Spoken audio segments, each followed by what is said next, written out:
Oi, tudo bom com vocês? Preparados para mais uma aula de filosofia? Então vamos lá, vamos começar. Hoje nós vamos estudar um pouco sobre Jean-Jacques Rousseau. Esse filósofo ele é considerado contratualista porque ele também defende a ideia da existência de um contrato social. Mas quem foi Jean-Jacques Rousseau? Primeiro, ele nasceu em 1712 em Genebra, mas em torno de 1740 ele se muda para Paris. 1700, nós estamos falando em século XVIII. Então, nós estamos falando do quê? Nós estamos falando do auge da efervescência do pensamento iluminista. Então, as ideias defendidas por Rousseau, elas foram ideias iluministas. Jean-Jacques Rousseau chegou até mesmo a contribuir para a elaboração da enciclopédia, tá certo? Então, presta atenção nessa frase. O homem nasce bom, a sociedade é que o corrompe. De quem é essa frase? O homem nasce bom, a sociedade é que o corrompe.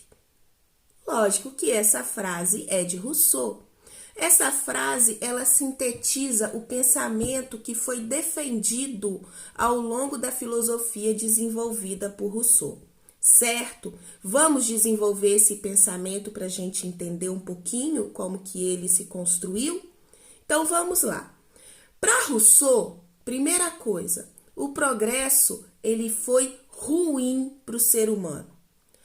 Olha só, ele viveu depois de Hobbes, ele viveu depois de Locke. Então, a filosofia que foi criada por Locke e que foi criada por Hobbes, ela vai ser contestada por Rousseau, que vai desenvolver o seu pensamento posterior. Então, ao contrário desses filósofos anteriores, Rousseau, ele desenvolve a ideia de que o homem, ele nasce bom. O homem, ele é essencialmente bom. Então, ele também cria a ideia de que havia um estado de natureza. Mas ao contrário dos filósofos anteriores, nesse estado de natureza, o homem vivia uma chamada felicidade plena.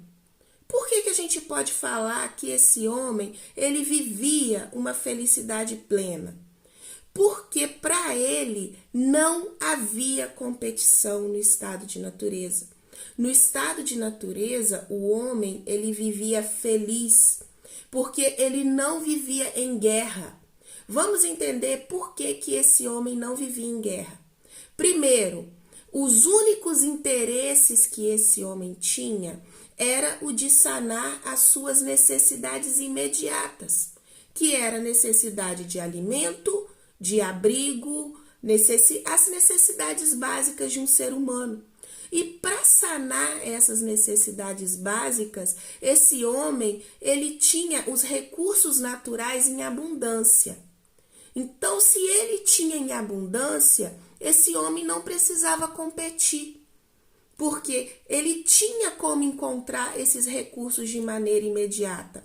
E outra coisa também, esses primeiros homens que viviam no estado de natureza, eles viviam em pequenos grupos ou até mesmo viviam solitários. Então, dessa maneira, não tinha por que haver competição, porque você tinha um número pequeno de pessoas e, ao mesmo tempo, você tinha recursos abundantes. Então, esse homem, ele era feliz, porque todas as suas necessidades imediatas, elas eram sanadas. Então, esse homem, ele tinha consigo o sentimento desenvolvido de partilha. Então, a gente pode igualar esse ser humano até a ideia do bom selvagem. Nós podemos falar que Rousseau foi um dos precursores do romantismo. Quando a gente vem um pouquinho para o Brasil, século XIX, né? Que a gente vai ter o desenvolvimento desse romantismo. Nós temos algumas obras que vão ser desenvolvidas, principalmente nós podemos citar a obra de José de Alencar, o Guarani, aonde você tem a ideia do bom selvagem. Ela é desenvolvida a partir de contribuições também do pensamento desenvolvido por Rousseau. Olha só, prestem atenção. Não foi ele que desenvolveu a ideia da existência do bom selvagem, mas ele retoma essa ideia para poder construir a sua filosofia. Certo? Estamos caminhando, né? Então vamos continuar. Então esse homem no estado de natureza, ele desenvolve o sentimento de partilha, de comunhão, porque nós vamos ter um grupo familiar pequeno, né? Ou mesmo esse homem vai ser até solitário, só encontrando com outros homens, mas o que não vai fazer com que gere uma disputa entre esse encontro, porque os recursos naturais, eles ainda são abundantes. Então esse homem, ele não pensa, ele não reflete sobre uma outra possível existência. Então, a partir do momento que ele não pensa sobre uma outra maneira de viver, ele não reflete acerca disso, para ele só existe a necessidade de sanar as suas vontades básicas e imediatas, ele é feliz. Mas aí então você para e me pergunta, mas a partir de que momento então que vai haver a necessidade desse contrato social se esse homem não tem consciência de outra forma de viver? E se esse homem ele é feliz? Se esse homem tem a sensação de plena realização porque ele tem suas necessidades básicas satisfeitas? Esse homem, esse ser, e quando eu digo homem eu estou falando no ser humano, lógico, ele tem desenvolvido em si a busca pela perfeição. E é essa busca pela perfeição que vai dar o início do fim desse estado de natureza. Para ele poder executar projetos, e esses projetos vão ser cada vez maiores, vai chegar um ponto que o único homem não vai ser necessário. Vão ser necessárias mais pessoas, né? Vão ser necessárias mais pessoas. E isso vai fazer com que aconteça o quê? Esses homens comecem a se juntar. Então, nós vamos ter o início da construção de grandes coisas, nós vamos ter o início da vida em comunidade. A partir do momento que nós tivermos o início dessa vida em comunidade, nós vamos ter o início da mudança desse estado de natureza. Porque quando o homem passa a viver em comunidade, nós vamos ter um grupo maior de pessoas convivendo. Esse grupo maior de pessoas convivendo vai fazer com que essas pessoas comecem a enxergar a diferença que existem entre elas.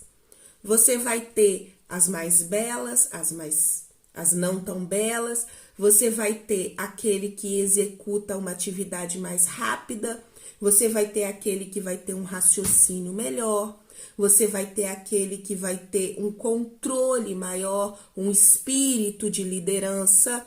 E isso vai começar a gerar uma diferença. Esse é o início da mudança desse estado de natureza.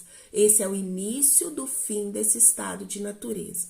Que vai chegar ao fim realmente a partir do momento que o homem introduzir uma outra realidade que é a chamada propriedade privada.